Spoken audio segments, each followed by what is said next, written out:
What's up everyone, my name is Caleb Bronco, and today we are talking about the Pentax Takumar lenses. These lenses are from the 1960s and 70s, and I actually found out about them from my friend Mark Holtz. He has made a ton of great videos all about these lenses, so go over and check them out.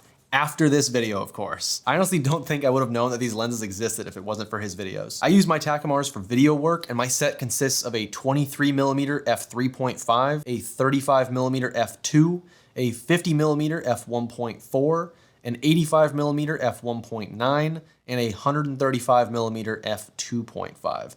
All of my lenses are either the Super Takumar or the Super Multi-Coated Takumar. I didn't try to get them all the exact same because I didn't see a huge difference between the two, and I kind of just got whatever I could get at the time because I found most of these at antique stores actually. One thing that might be a downside for these lenses is they never really made any fast wide angles. The 24mm is only an f3.5, and if you want a 20mm, it's a 4.5. If they had a 20mm 2.8 or a 24mm f2, I think this set would be a lot more sought after than it currently is. Although in terms of build quality, these things are absolute tanks, and they kind of have to be if they've survived like 50 or 60 years. They all have full metal construction and some of the smoothest focus rings I have ever felt. All of mine are Cine Modded, which I will get into later in this video. One thing to watch out for is that some of them are radioactive due to thorium being used in the glass. Although before you freak out, this will not cause any health problems for you, but it does cause the glass to yellow over time,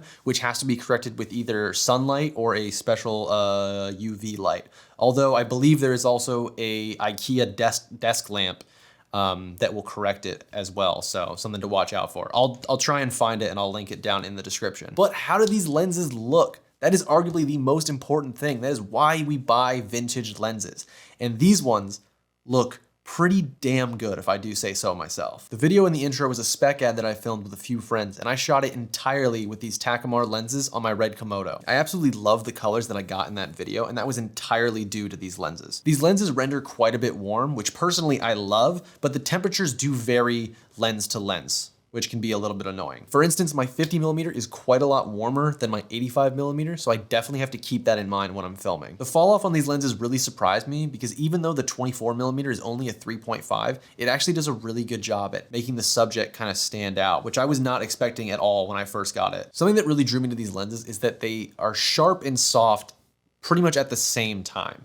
And that might be a little bit confusing, but I guess what I'm trying to get at is there's tons of detail and contrast in the images that you can create with them, but they have a little bit of glow to the highlights when they're shot wide open, and it does a great job at smoothing out skin tones. So they are very pleasing when filming people, but they still retain a lot of detail. The flares, though, are another thing that I absolutely love about these lenses. They are strong enough to accent the footage, but not overpower it. Unlike my Canon FL 58mm 1.2, which just washes out the entire image every time it sees any light source. I absolutely love to backlight my subjects when I'm shooting with the 35 and the 50, because you just get that little bit of light hit that just creeps in and just makes your footage magic. If you intend to use these lenses for video like I do, focus breathing might be something that you want to know about. And I can safely say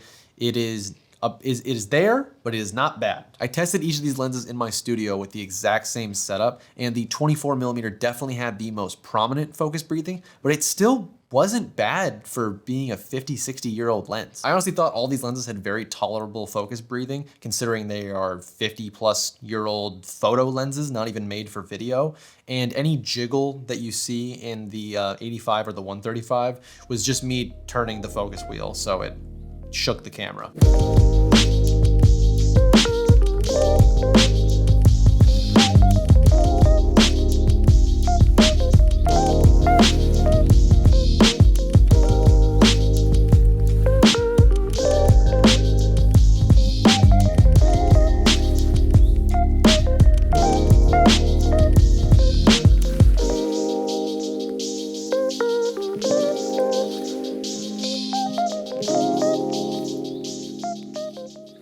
One of the things that I wanted to do for this video was see how these Takumars compare to other vintage lenses that are much more expensive than they are. And to do this, I tested my 50 millimeter 1.4 against a Pentax Zeiss 50 millimeter 1.4. And to give you an idea, the 50 millimeter Takumar goes for about $100. You can actually find it for less. I think I bought mine for $70. And the Pentax Zeiss 50 millimeter currently goes for about $500. So it's about 5 times more. So I wanted to see, is there 5 times better quality in the Zeiss lens? And I don't think there is. They look surprisingly similar. I think the Pentax Zeiss was actually a little bit brighter, even though they have the same aperture. But my 50 millimeter has a little bit of yellowing to the glass, so that usually takes away a little bit of the light transmission. And also the Pentax Zeiss has a much more neutral color cast than the Pentax Zeiss one does. So if you need something that is very clinical and color accurate, the Zeiss is definitely the better way to go. But if you want something a little more stylized and you want to save a ton of money, the Takumar is the perfect way to go. If you are looking to Cine Mod these lenses, it is incredibly easy thanks to the M42 mount that is on the back of these lenses. To convert them to EF, all you need is a simple M42 to EF adapter, which is incredibly cheap. You can get these for like $5. So then we'll just screw this on the back. And now you have an EF mount on your Takumar. What I like to do is I like to keep these as EF mounts, and then I just get a little EF cap that I've put my little logo on, and then pop it on, and then now it's basically always an EF mount lens, which is perfect. As for the focus gears, I get all of mine from followfocusgears.com. They are 3D printed exactly to fit your specific lens, and they are about $35, which is very affordable compared to other options. They aren't flimsy, they're very, very hard, very durable, and they aren't Delrin gears, which you have to put in the oven and heat up, which is just an absolute nightmare. So for me personally, these work just awesome. And I believe, I don't know if it still works, I haven't ordered gears in a while, but if you use the code Media Division, you can get 15% off of your order. So keep that in mind if it still works. But these are super easy to install, especially with the Takumar lenses, because they have these little grooves on the focus ring. So it basically, it just slides right over it, and just like that. And then now you have follow focus gears on your Takumars. Really, really love this. And it works perfectly. I've heard of some people having issues with them being 3D printed, like if they break, but personally, I don't use these on any like hardcore sets. So they work perfectly for all of the work that I've done, and I've never had an issue with them. Another thing that I like to do is I like to get step-up rings so that all of the lenses in the set have the exact same filter size, which makes swapping out like matte boxes and filters extremely easy. And I like to use 77 millimeter, because that's what most of my filters are. So I just get this simple, it's a ice step-up ring. This is a 49 to 77 millimeters. So, and it just screws directly on the front. Yeah, just screws right on there. And then now you have a 77 millimeter threads on the front, and you can have that on every single one. And these things are incredibly cheap. They're like $5. But you might have noticed now you have a 77 millimeter front diameter, so you're gonna need a new lens cap. And this is where one of my personal favorite things come in. You could go on Amazon and just get a simple like $3 77 millimeter cap and pop it on there, and that would save quite a bit of cost when you're modding out these vintage lenses.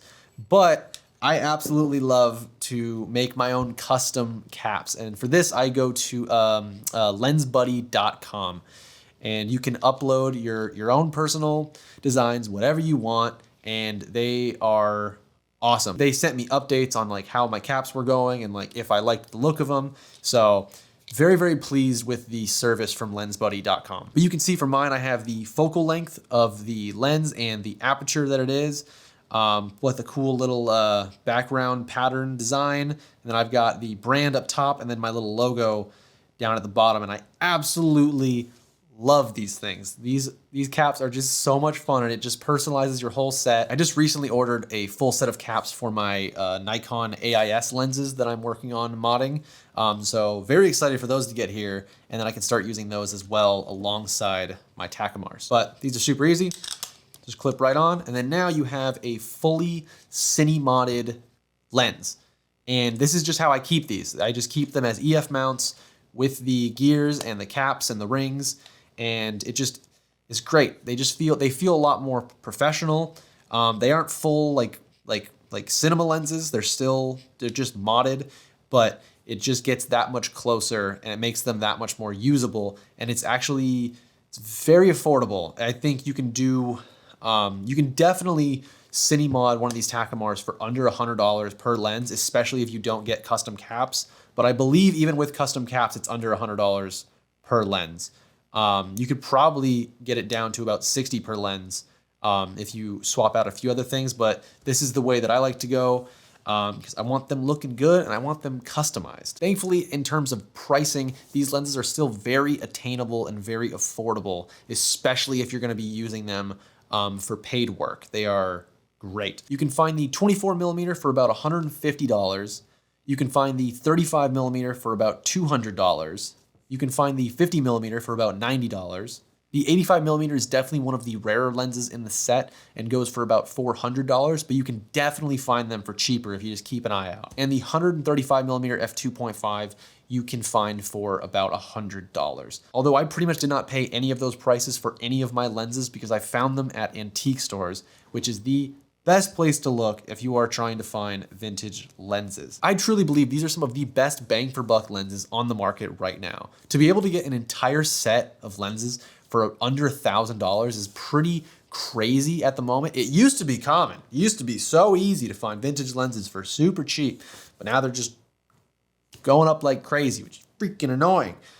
But these ones are killer, especially for under $1,000. And I don't know what the market will do, but I doubt these will stay at the prices they are for much longer. So that is an overview of the Pentax Takumar lenses and why I love them and I use them all the time. If you enjoyed this video, please consider liking and subscribing. It greatly helps this channel grow. Trying to push some more content out to you guys this year because I love making these videos. They are some of my absolute favorite things. So if you enjoy it, let me know down in the comments. Let me know what I should do next. Would love to hear from you guys, love interacting with you, and I will see you in the next one.